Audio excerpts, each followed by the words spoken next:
It was a Jewish holiday, and Jesus had returned to Jerusalem.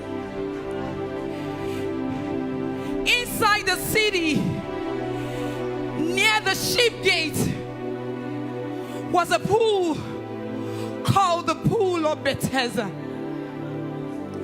This pool was covered with 5 pouches around the pool. And inside these pouches were sick men and women. Some were lame, some were blind, and some were paralyzed. Jesus, one day, that day, Jesus arrived at the Pool of Bethesda. Jesus was walking around where those sick people were, and he came across a man who had been sick for 38 years. He was lame, he couldn't walk. He was on one spot lying on his mat. And Jesus recognized that the man had had this problem for a long time. And he went to him and said, "Would you like to get well?" Guess what the man said? He said, "No, sir, I can't. I have nobody. Every time the angel comes and stirs the water, people that can move, they get ahead of me. How many times do people go ahead of you? Even after you have prayed and prayed and prayed and prayed." Jesus looked past his unbelief. And Jesus said to the man, "Get up, take your mat and walk." Immediately the man was well. He got up, he took his mat, he rolled his mat. He actually rolled, he could walk, he could move now. And he started to walk. Jesus continued to perform miracles. And there was one day he arrived at the lake. At this time, people knew that Jesus had been doing so many signs and wonders. And so the crowd came out to welcome Jesus.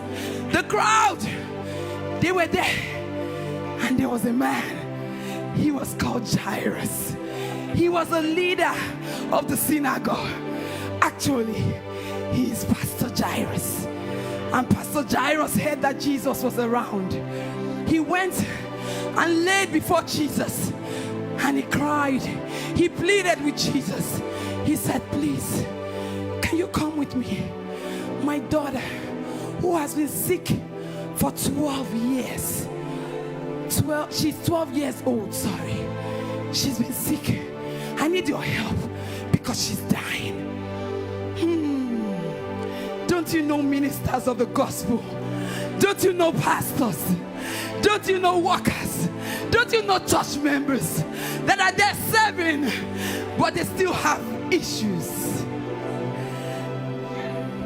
Lo and behold, Jesus said, "Why not? Just preach my word every day in the synagogue. I will come with you." And at that time, Jesus started to go with Jairus. As he was pushing through the crowd, a lady, a woman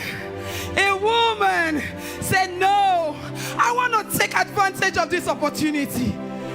She went, she pushed herself through the crowd. She fought herself through. This woman is the woman with the issue of blood. She kept going. She kept going. When you want something, you take no excuse. You go past.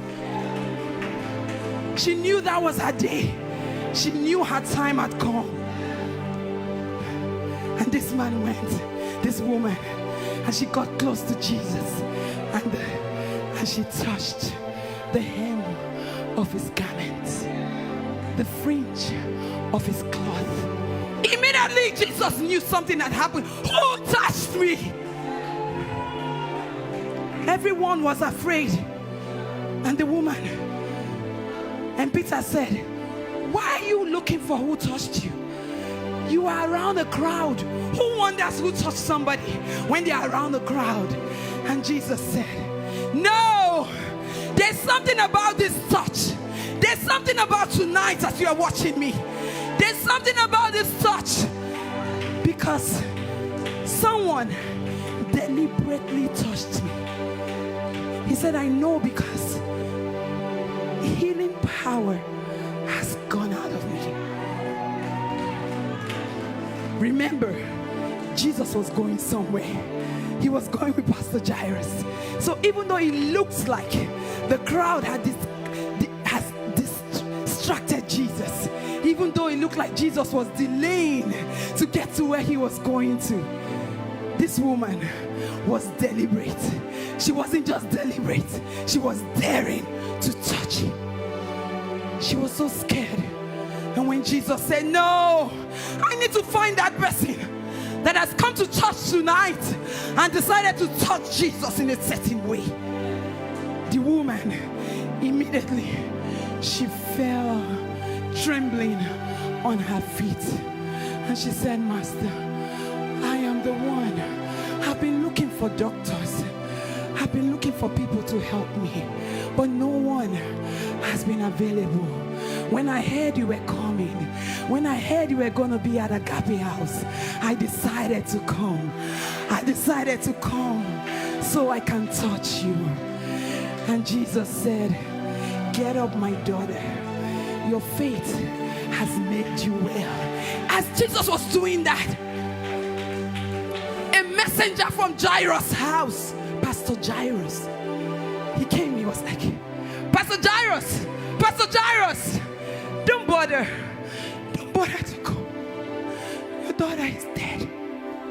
Jesus heard him, but Jesus ignored him. Jesus looked at Pastor Jairus, and Jesus said, don't be afraid. Don't be afraid. She's not dead. She's only sleeping. Those situations, you think they are dead. You think he won't hear you. He said it's temporary. She's sleeping. And he pushed his way through the crowd. Come with me, Pastor. I am here for you. Tonight is your night. Come with me, Deacon. I am here for you. Come with me, choir. I am here for you. Come with me, church. I am here for you. And when Jesus got to the front of the house, Jesus didn't want to go with the crowd, because Jesus does not walk with the crowd. Jesus walks with one person. And Jesus said, hold on. I just need 5 people.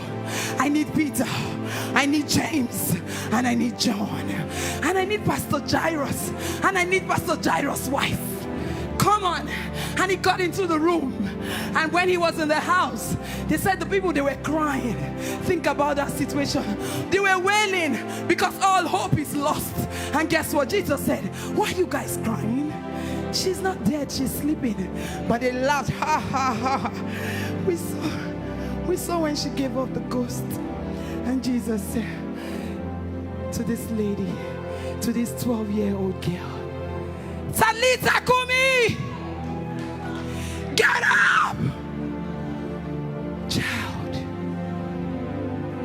And she got up in the midst of the crowd. She got up in the midst of persecution. She got up in the midst of shame.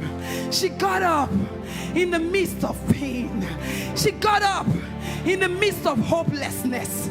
She got up. She got up. No power of hell, no scheme of man would ever block us from his arms until he returns and calls me home. Christ alone, my hope is found.